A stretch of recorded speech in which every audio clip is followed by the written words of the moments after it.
Those little squiggly worms, those disgusting things, ew, no matter what you call them, most of us don't want them and are trying to get rid of them.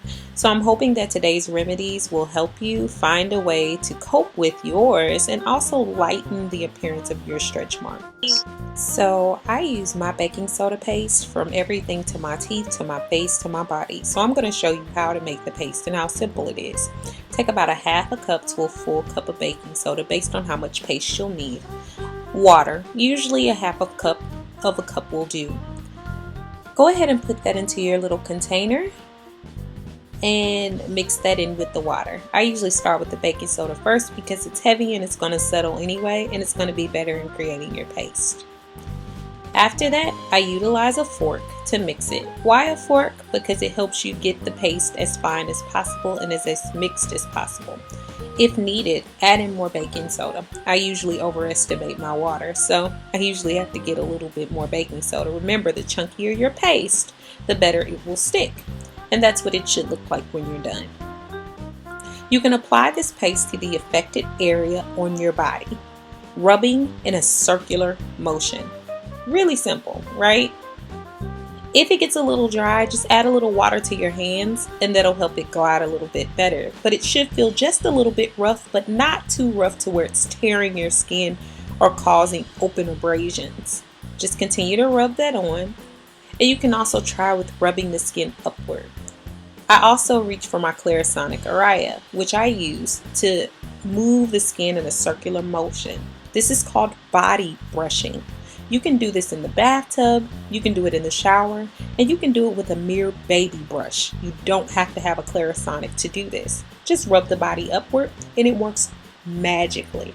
After that, your skin will feel smooth, and then you can move on to step 2, which I'm showing you now. That's going to be mixing your sweet almond oil, your jojoba oil, a little bit of tea tree oil, and castor oil as something to oil rub the body.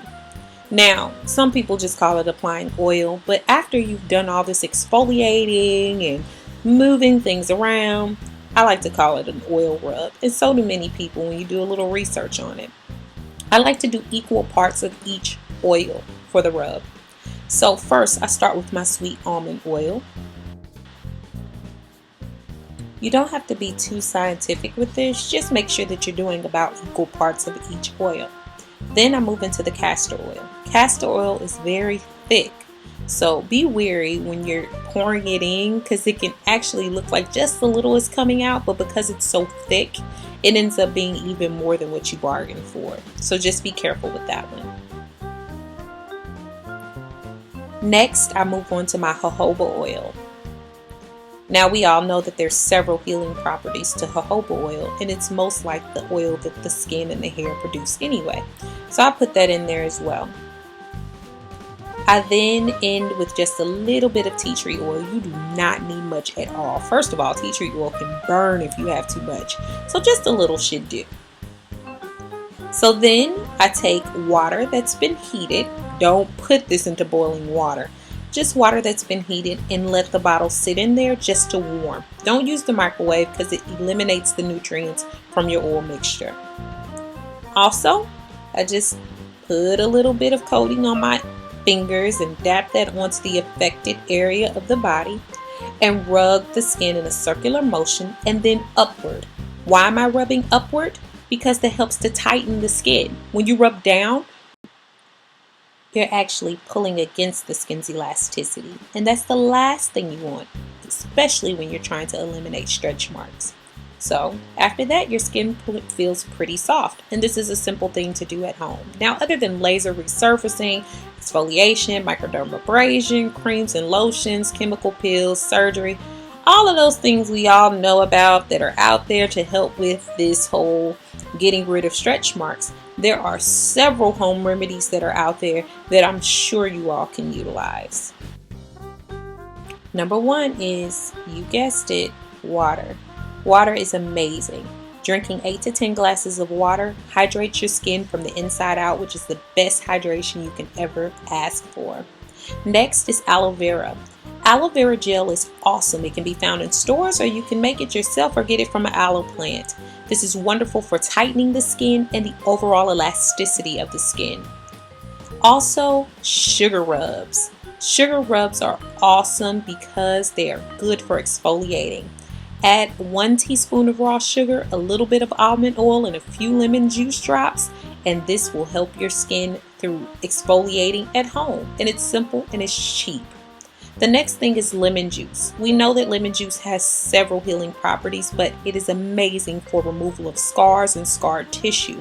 Just rub a little bit over the skin in affected area. Cocoa butter is amazing. Cocoa butter lotions are good, but it's probably best to get as pure cocoa butter as you possibly can to rub on the skin. Also, egg whites. You can just whip the egg whites with a fork, apply them to the affected area with a makeup brush, allow it to dry, rinse it with cold water, and follow with olive oil. Also, castor oil. Castor oil is deep, thick, and rich. It's wonderful for healing the skin, helping it to be re-moisturized and resurfacing the skin. Olive oil has several healing nutrients and properties such as vitamin E, vitamin D, all those wonderful things that aid in skin's resurfacing. Also, potato juice. Really, potato juice. Just cut a medium potato in half, rub it on the skin for several minutes, let it dry, rinse it with lukewarm water, and then just get that all off later on, and over time you will see the lightening of your stretch marks. I sure hope that this has been helpful. Thanks for listening, guys. Beautiful brown baby doll. Peace.